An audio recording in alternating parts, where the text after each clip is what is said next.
Chairman Sanders, Dr. Cassidy, and members of the full committee for the opportunity to testify here today, and especially to get some time with my union brothers, Sean and John.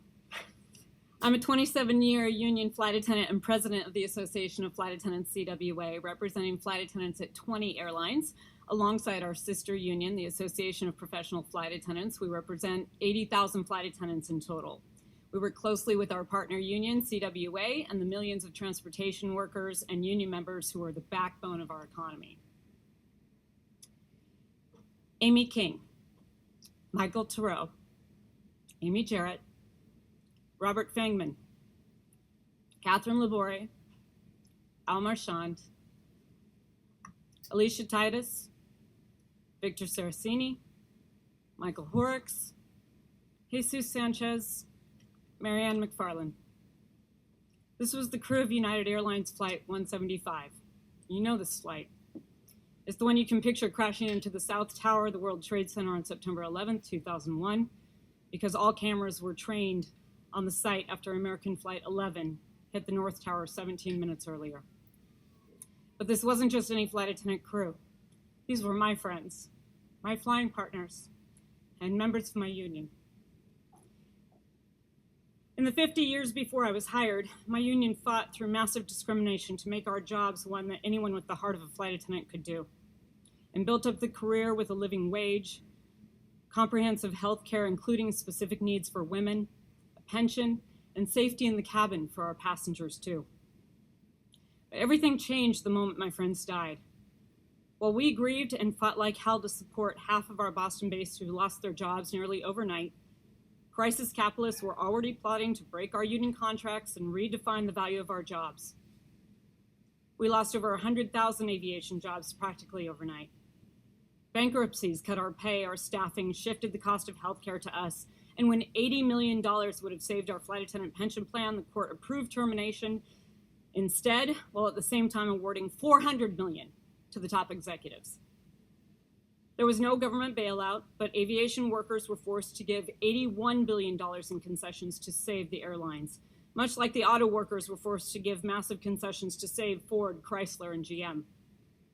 The airline industry was heavily union, but after Ronald Reagan fired the air traffic controllers in 1981 and even sent several to jail for the strike, corporate America knew it was open season on unions. I soon learned personally and painfully the reality that an injury to one is an injury to all. As union density declined to just 6% of the private sector workforce, our capitalist economy has unraveled the American dream, and we're fighting to get it back. In 2020, aviation unions were set to negotiate real improvements for the first time since 9/11, and we needed them too. The cuts we endured turned a generation of workers away from careers in aviation. But when the pandemic hit, we were not about to go backward again. We fought for and won the historic Workers First Relief Program, the Payroll Support Program, even though we put constraints on executives with no stock buybacks and caps on executive compensation well after the relief period. Our plan saved our jobs, our airlines, and with the help of nearly every senator on this committee, and aviation was the only industry to not grow in inequality during the pandemic. We've also successfully stopped the airlines from announcing new stock buyback plans since the prohibition ended last year. They must fix the operation for the American public and the workers and negotiate union contracts before sending cash to Wall Street. There was one airline with the lowest union density that fought only during that time to keep out of the law the requirement that they could not spend any federal dollars on union busting. Delta Airlines spent their time doing that and then took the taxpayers' money and cut hours for workers as they were not supposed to do because there were not unions there to hold them accountable like we were at the other airlines. We have tiers in the airline industry too. The regional airlines that do work for the major airlines, United, American, Delta, and Alaska, are paid 45% less on average, working the same flights, doing 40% of the domestic lift in this country. We have to end those tiers, and we have an organizing campaign at the largest regional carrier right now, SkyWest Airlines. SkyWest has for a very long time tried to keep the wool over workers' eyes by saying that they already have a union, but it's an illegal company union. And when Teresa Grange, nearly 25-year employee with SkyWest, and Honored and Shane Price, 9-year employee stood up and showed that this company union was a sham and that their voting system was a sham, they were fired for their union organizing. This committee needs to have oversight over that and put a check on it. The laws we have today were eroded since they were first enacted and took shape. The oldest law, labor law, the Railway Labor Act, has been eroded. There has been no reduction in the right to strike, and we routinely got contracts when the right to strike was enacted and there was a clear question before the companies and the union members in order to reach agreements rather than to go on strike. But the administration has not allowed that release in 2 decades, with the exception of one time. And that is why we are suffering now, today, in contract bargaining, where American Airlines has not had a raise since 2019, the flight attendants.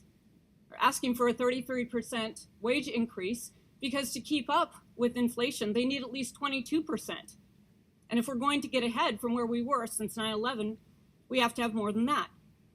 We need scheduling rules, and we need our time back. Our time is controlled by these companies, and the consumers are hurt by that too. We're looking for scheduling rules and investments in the airlines so that we are not left out stranded. These are the things that we are negotiating for right now. American flight attendants voted 99.5% for a strike, and will be asking for a release soon. United Airlines and Alaska Airlines is not far behind them. I have a question for this committee and a message for the billionaires who want to bleed the working class dry. To the billionaires, I say there is plenty for everyone. You can be fabulously wealthy, but if you continue to try to keep us poor, you will find that the working people are not going to take it anymore. To the members of this committee, to the elected leaders across the country and around the world, I ask you the question that working people have asked for generations. Which side are you on? Thank you to Chairman Sanders and Dr. Cassidy for the opportunity to testify. Unions are necessary for a stable economy, our safety, our security, and our democracy. Nothing is more important for our nation to succeed than unions, collective bargaining, dialogue between divergent groups, solutions to the existential threats that we face, and the strength and future of our world and nation. The Association of Flight Attendants, CWA, is prepared to do our part, and I look forward to doing that with you and your questions. Thank you.